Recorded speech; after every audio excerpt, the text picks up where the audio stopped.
Lakukanlah apa yang harus kamu lakukan. Biarkan orang berkata apa, karena penilaian orang belum tentu penilaian Allah. Hindarkan rasa pamer, hindarkan rasa ingin memiliki, karena sesungguhnya sejak manusia tercipta sudah dibekali dengan berbagai ilmu yang harus diamalkan dan diajarkan.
Assalamualaikum warahmatullahi wabarakatuh. Rahayu kepada sahabat YouTuber yang saya cintai dan senantiasa diberkahi serta dirahmati Allah. Tibalah saatnya saya sampaikan di episode ini adalah lanjutan daripada rahasia sumur Kendal Sendang Srunggo yang ada kaitannya dengan Syekh Gentaru atau Syekh Rifai. Dan di kesempatan hari ini saya sudah sampai di makam Syekh Gentaru yang terletak di Desa Tuwiri Wetan, Kecamatan Merak-Merak, Kabupaten Tuban. Seperti saya telah sampaikan di episode yang pertama, bahwasanya Syekh Rifai atau lebih dikenal dengan Bagus Rifai adalah salah satu ulama yang turut serta menyebarkan agama Islam. Di saat peralihan Majapahit dan Dempak Bintoro, maka Bagus Rifai mendapatkan tempat sebagai juru gamel. Gamel adalah perawat dan pengrajin busana untuk titian dalem atau kuda, dan beliau yang paling ahli dalam membuat gongseng atau gentong. Maka orang-orang di sekitarnya menyebutnya Bagus Gongseng. Nah, adapun awal ceritanya adalah sebagai berikut. Setelah masa peralihan Majapahit,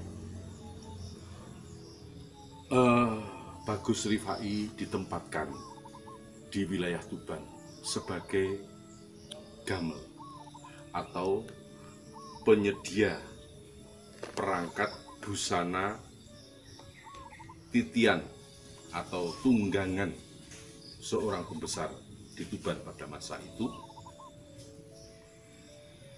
Karena kebaikannya, kehalusannya, ketampanannya, ini membuat salah satu istri sampean dalem pembesar di Kabupaten Tuban saat itu terpesona hingga terbawa mimpi. Setiap kali tidur, beliau menyebut nama Bagus Rifai, hingga terpeciklah api cemburu dari sang adipati, mengirim mata-mata untuk menyelidiki apa perbuatan yang telah dilakukan oleh Syekh Rifai tersebut. Namun sampai beberapa telik sandi atau mata-mata, satu pun tidak menemukan cacat, satu pun tidak menemukan kecurangan dalam pekerjaan Syekh Rifai. Syekh Rifai bekerja sesuai dengan tugasnya, dan pada saat-saat tertentu beliau tetap melaksanakan dan menjalankan sholat, serta memberi bimbingan, serta mengajar ngaji kepada orang-orang di sekitarnya. Sehingga sang adipati sulit untuk menentukan atau menjatuhkan kesalahan. Namun penguasa saat itu adalah Sabdo Pandito Ratu. Apa yang diinginkan dan apa yang membuat ganjalan hatinya harus disingkirkan. Maka Syekh Rifai dibuang di wilayah Manjung di tengah hutan. Karena keberadaan beliau yang di tengah hutan sendirian, dengan sangat bingung mengapa saya diasingkan, maka dengan serta-merta Syekh Rifai masuk pada salah satu gua, di mana gua tersebut beliau bersemayam, bersembunyi untuk mengkosongkan diri, mendekatkan dirinya kepada Sang Khalik, memohon keadilan. Perjalanan yang penuh tantangan di dalam gua gelap gulita tanpa teman, namun beliau dengan gigih dan tenangnya karena ingin mendapatkan kedekatan kepada Sang Khalik. Tanpa terasa waktu berlalu. Pada saat tertentu jelang bulan purnama,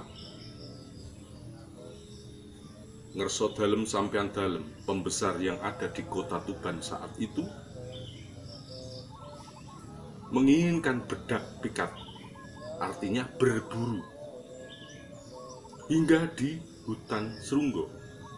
Karena kemalaman, maka membuatlah tenda atau perkemahan di situ.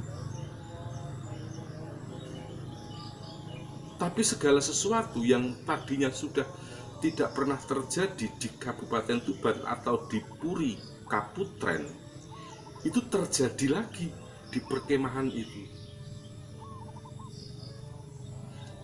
Sekar Kedaton, istri atau garwa dalem sang adipati pada masa itu, berteriak menyebut nama Bagus Rifai.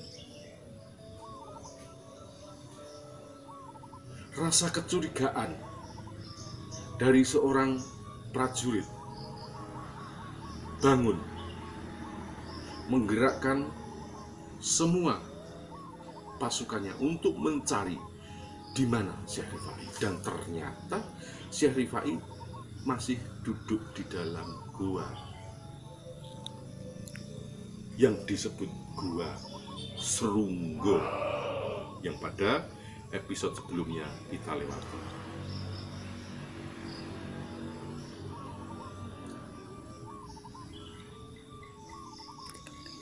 Dan setelah ketemu, maka dibawa keluarlah Syekh Rifai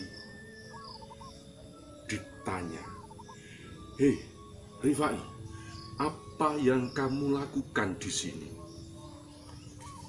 Dengan lembut dan ketenangan jiwa karena penyerahan dirinya sudah matang, "Kanjeng, saya di sini menyerahkan pejah gesang dalam kepada Allah, Sang Maha Pencipta Jagat Raya."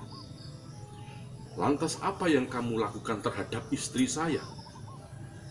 "Duh Kanjeng, punten-punten dalem sewu, saya tidak pernah sekalipun bertemu dengan istri panjenengan."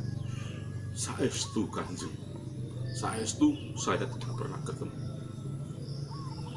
Tapi kata-kata ini disanggah, kata-kata ini dibantah, hingga memerintah salah satu prajurit juru tuwek yang bertugas untuk membunuh, atau bisa disebut al-hujur. "Apapun alasan, saya tidak bisa menerima begitu," kata sang penguasa tersebut. "Kamu saya anggap bersalah karena sudah menggoyahkan perasaan istri sesembahanmu. Maka hari ini saya potong leher kamu. Kanjeng silahkan. Jika Kanjeng mampu, maka dilakukanlah pemenggalan itu berulang-ulang kali. Tapi atas kehendak Allah, Syekh Rifai tidak mempan terhadap segala jenis senjata. Sedikit pun kulitnya tidak tergoyang. Lantas pada akhirnya keluarlah ucapannya, "Baiklah Kanjeng, jika memang ini adalah jalan terbaik untuk saya menghadap Allah Sang Pencipta, saya ikhlaskan kematian saya. Namun Kanjeng, saya berpesan, jika darah saya putih dan jasad saya berbau wangi, maka saya tidak bersalah. Tapi apabila darah saya merah dan berbau anyir seperti bangkai, saya tidak layak untuk dirawat. Buang saja saya Kanjeng, karena saya sudah berdosa. Saya sudah mengkhianati seorang pemimpin serta penguasa." Hingga akhirnya sang penguasa tadi melaksanakan niat jahatnya, dipenggal, darah keluar berwarna putih.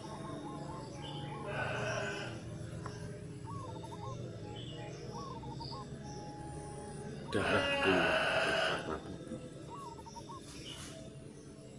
Namun karena Syekh Rifai tersebut juga mempunyai ajian Pancasona, kepala yang terpisah dari raganya pun kembali. Kepala yang terpenggal kembali seperti sedia kala. Dipotong lagi. Setiap kali kepala menyentuh tanah, bisa menyatu lagi dengan raga. Hingga akhirnya kepala dipenggal, lantas dibungkus dan dibawa naik kuda oleh salah satu hulu balang kadipaten untuk dimakamkan di pinggir samudra atau di pinggir laut Tuban pada saat itu. Nah, sehilangnya kepala, bau ini badan badan atau raga atau jasad yang sudah tidak berkepala itu mengeluarkan aroma yang harum, mengeluarkan kepala yang harum, harumnya bunga tanjung, sehingga dijadikan saksi bahwasanya di seputaran itu akan dinamakan Desa Manjung, mayat yang berbau bunga tanjung. Hingga sampai saat ini desa tersebut dinamakan Manjung. Nah, adapun kepala yang di bawah tadi dimakamkan tepat di pinggir laut atas kuasa Allah. Tidak ada sesuatu hal yang mustahil jika Allah sudah menghendaki. Kepala ini melesak ke dalam bumi dan menemukan sumber mata air, mengikuti sampai ke Sendang Serunggo, maka menyatulah kembali kepala dan raga. Setelah kepala dan raga itu menyatu, maka sebagai wujud penyesalan sang adipati, kepala tersebut diboyong dan dimakamkan di sini, Desa Tuwiriwetan, Kecamatan Merak-Urak, Kabupaten Tuban. Jika Anda ingin jelas dan lengkap ceritanya ini, ikuti dari perjalanan Sumur Kendal 1, Serunggo 2, dan inilah yang terakhir. Hadirin sahabatku yang senantiasa dirahmati Allah, demi perjuangan sang wali Allah yang berjuang tanpa pamrih, marilah sesaat kita merenung bahwasanya perjuangan itu tidak semuanya harus berperang. Perjuangan itu cukup dengan pengabdian dan pengabdian. Kalaupun perjuangan ini diterima dan tidak, wallahu a'lam bishawab, semuanya ada di tangan Allah. Marilah sesaat kita berdoa untuk beliau yang dimuliakan, yang sekarang disemayamkan di sini adalah Syekh Rifai, atau lebih dikenal dengan Syekh Gentaru. Demikian uraian saya tentang Syekh Gentaru. Mari kita sesaat berdoa bersama di pemakaman beliau. Ikuti saya.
صراط الذين أنعمت عليهم غير المغضوب عليهم ولا الضالين.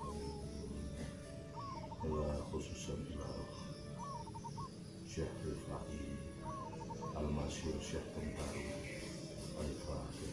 Alhamdulillah syaitan wajib bismillahirrahmanirrahim. Alhamdulillah dunia itu ya mustahil. Asyrafal mustaqim mustaqim alaihi.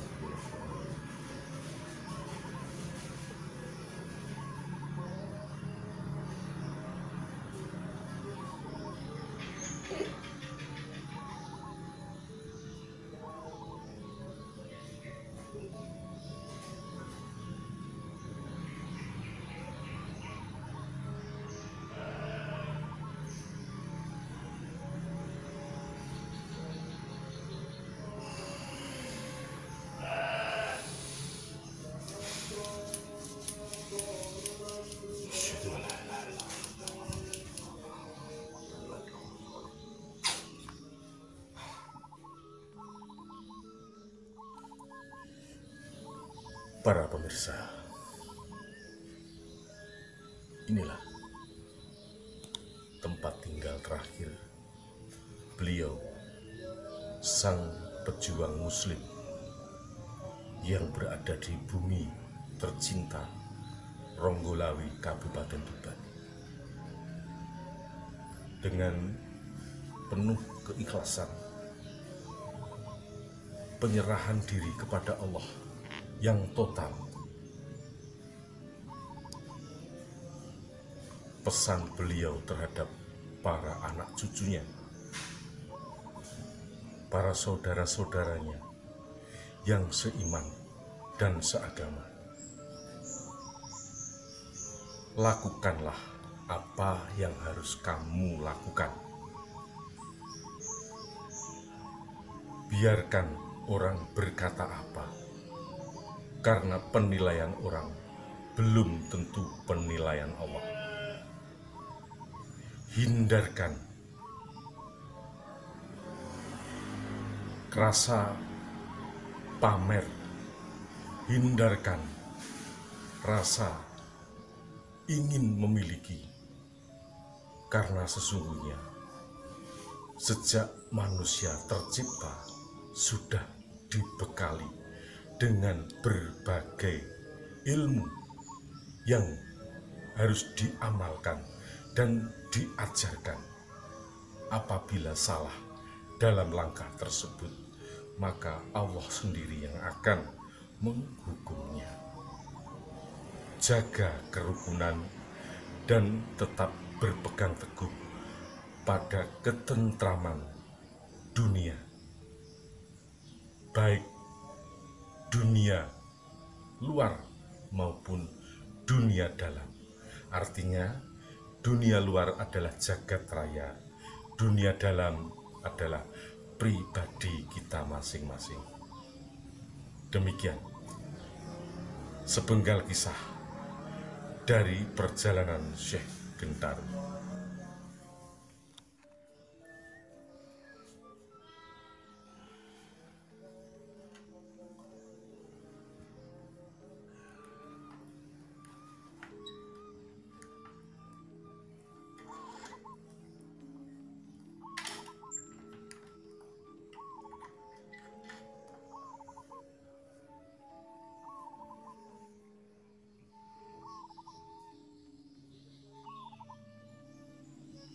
Sekali lagi, demikian tadi sepenggal kisah perjalanan Syekh Kentari dalam mensiarkan agama Islam dan berpesan kepada segenap saudaranya, apa yang ingin kamu lakukan, lakukanlah, karena sesungguhnya manusia lahir ke dunia adalah untuk mengikuti kodratnya, dan sejak masih dalam kandungan sudah dibekali ilmu yang cukup yang harus disampaikan di perjalanan dunianya. Seperti tertulis, guyub, rukun, tentrem, agawi, yang artinya berbuatlah kerukunan yang itu akan membuahkan ketentraman. Noto niti tentrem kerto raharjo. Penataan yang tertata dalam hati sanubari akan membuahkan hasil yang maksimal. Memayu hayuning bawono. Jagalah ketentraman dunia. Jadi apabila tataran ini bisa terlampaui, maka itulah yang dinamakan sempurna. Memayu hayuning pribadi, memayu hayuning sesomo, memayu hayuning bawono. Demikian perjalanan kami dalam melacak menguat takbir Syekh Gentaru Makam Sumur Kendal sudah berakhir.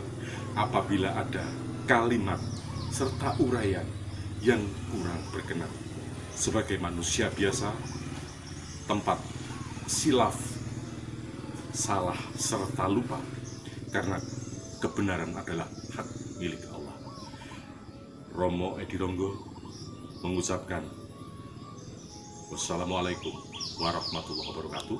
Sampai jumpa di episode selanjutnya. Wassalam.